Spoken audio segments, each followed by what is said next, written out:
Iyak nang iyak si Joyce, habang iniempake ang kanyang mga gamit. Ni hindi niya matingnan ang ngayon ay nakayukong si Roger, na bagamat hindi nagsasalita ay alam niyang malaki at labis ang nararamdamang puot para sa kanya. Malaki ang kasalanan niya sa binata at aminado siya roon, ngunit hindi niya kayang lokohin ang kanyang puso para lamang hindi ito masaktan. 5 buwan na ang nakalilipas buhat nang umuwi mula sa abroad ang matalik nitong kaibigang si George. Minalas kasi ang nasabing lalaki roon, dahil napunta ito sa isang malupit na amo, kaya naman kahit walang-wala rin sila'y hindi nagdalawang isip si Roger na tulungan ito. Dahil walang matutuluyan si George ay naisip ng kanyang nobyo noong si Roger na patirahin sa apartment kung saan sila nagsasama ang kaibigan. Kinupkup nito si George. Pinakain, binihisan, at ibinalik ni Roger ang dignidad, bilang pagpapakita ng pagiging mabuti nitong kaibigan. Palaging nasa trabaho si Roger. Simula kasi nang tumira sa kanila si George ay nagdoble kayod na ito upang punan ang pangangailangan nilang tatlo. Sa tuwing uuwi naman ito sa gabi ay wala na itong lakas upang gampanan ang pangangailangan ni Joyce. Dahil doon ay hindi naiwasan ng babae na magkaroon ng tampo sa kanyang kinakasama at dahil si George ang palaging nasa tabi niya ay hindi naiwasang mahulog ang loob nila sa isa't isa.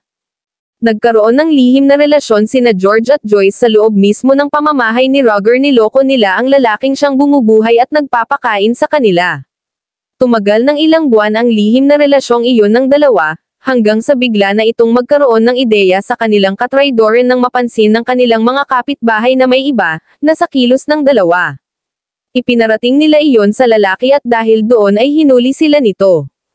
Kanina lang ay naabutan ni Roger ang kanyang matalik na kaibigan at ang kanyang pinakamamahal na babae, habang magkahugpong ang kanilang mga labi at puno ng init na nagyayakapan sa loob mismo ng kanyang tahanan.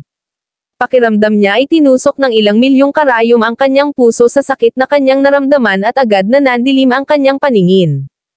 Nasuntok ni Roger si George na ikinaputok naman ng labi ng kaibigan.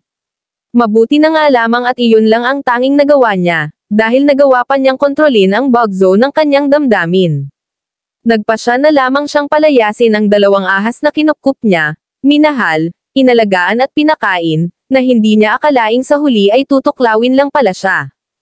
Nagsama sina George at Joyce. Noong una, akala nila ay magiging maayos na ang lahat, lalo pa at hindi naman nananggulo pa si Roger sa kanila. Ang huling balita nila rito ay ng ibang bansa ito upang makalimot. Ngunit napakahirap pala. Nasanay silang si Roger ang bumubuhay sa kanila, kaya naman ngayon ay hindi alam ng dalawa kung paano sila makakaraw sa araw-araw lalo pa at tila minalas silang dalawa. Hindi sila matanggap-tanggap sa kahit anong trabaho at maging ang maliliit lamang na negosyong inuumpisahan nila ay mabilis na nalulugi. Baon na baon sila sa utang ngayon. Tila ba, tadhana na ang gumawa upang sila ay makarma. Nagkasya na lamang ang dalawa sa pamumulot ng kalakal. Umi-extra din minsan si George sa pagkukonstruction at halos magdildil na sila ng asin para lamang mabuhay sila. Mabuti na lamang at isang araw ay natanggap si George bilang crew sa isang bagong bukas na coffee shop na malapit sa kanilang tinitirahan, habang si Joyce naman ay natanggap din bilang cashier sa isang mini grocery store katabi nito. Iisa lang kasi ang may-ari ng 2 establishmento na parehong bubuksan simula ngayong araw. Halika na, mahal. Umalis na tayo habang maaga pa.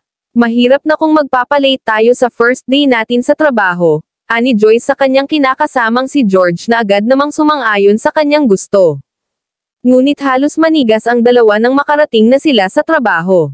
Sa labas kasi ng 2 establishmentong kanilang papasukan ay kausap doon ng kanilang mga magiging kasamahan sa trabaho ang kanilang boss, ang may-ari ng parehong establishmento, dahil iyon ay walang iba kundi si Roger.